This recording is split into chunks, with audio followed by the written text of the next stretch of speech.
आ गया आपके शहर बाजार गांव में बंगाली बाबा का दुकान। जोरों का दर्द जो देता है मर्द उससे मिलेगा राम। मैं कहता हूँ सरेआम, शाम को लगाओगी रात भर सजाओगी, मिलेगा सुकून जब खाएंगे तो बाबा कह जाओगी। जी हाँ। अरे बाबा रुकी रुकी रुकी, कुछ ऐसा दिहे बाम जरा के आ जाओ काम। अच्छा बच्ची प्रॉब्लम बताओ। हाँ तो सुनिए, टूट गइल डर हमारा वाला प्यार में, बड़ी बात पता बाबा पाठा भतार में। अच्छा थोड़ा दिखाओ तो। देखिए ना, टूट गइल डर हमारा वाला प्यार में, बड़ी बात पता बाबा पाठा भतार में। ओ बच्ची रुको रुको, मेरे साथ बोलो। जी बाबा। तार तरौल, तार तरौल, जब होई रगरौल, जब होई रगरौल, एक बार नाम ले लो, एक बार नाम ले लो। तारा फूक, तारा फूक, सब रोग जाए रुक, सब रोग जाए। अरे बाबा ये का कहता नी जी? कि रोजवाला डोजलिहा हाथ ऊपर सोझलिहा, कैसे? लहई जललिहा कमर में मललिहा। ये बाबा कैसे कैसे? लहई जललिहा कमर में मललिहा, लहई जललिहा कमर में मललिहा, लहई पकड़ लिहा वही पर रगड़ लिहा, लहई पकड़ लिहा वही पर रगड़ लिहा। अरे बाबा लोहरी नानू नहीं थोड़ा सिपसिपाएगा।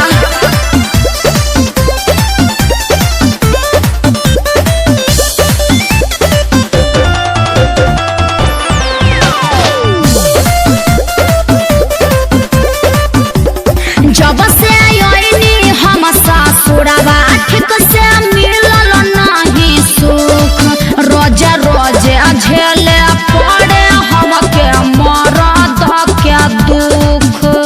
कुछ तो उपाय बताइए बाबा।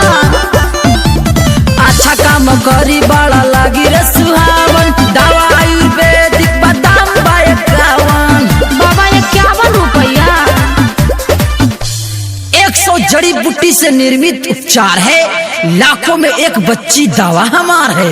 ए बाबा टाइम क्या रहेगा? जब मन तब कके देखायु जतगरा से जिया पर बललिहा, लहई जललिहा ओही में मललिहा, ओई माँ लहई जललिहा कमर में मललिहा, लहई जललिहा कमर में मललिहा, लहई पकड़ लिहा वही पर रगड़ लिहा, लहई पकड़ लिहा वही पर रगड़ लिहा। अये बाबा और बात समझ में नहीं क्या हो।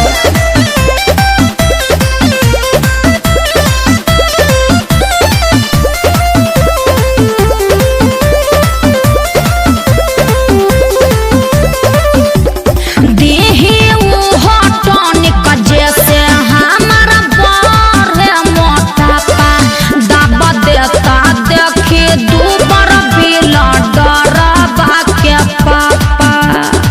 परेशान है बाबा हम। दिया जब बुतेगा मरद संग सुतेगा, जईबू मोटाई ओकर से न उठेगा। सही ना बाबा, हम तो खुश हो जाएंगे। फूल बा गारंटी, एक बार करो विश्वास फिर खोजने आओगी दवा रमन बिहारी के ये पास। बाबा हमरा तो विश्वास नहीं के होत। देत बानी लिखी तोहरा का? तीनों रे पललिहा, अच्छा, ठीक। लहई जललिहा कमर में मललिहा, गारंटी बानू। लहई जललिहा कमर में मललिहा, लहई जललिहा कमर में मललिहा, लहई पकड़ लिहा वही पर रगड़ लिहा, लहई पकड़ लिहा वही पर रगड़ लिहा। अच्छा ठीक बा, इहो कह के देख लेब।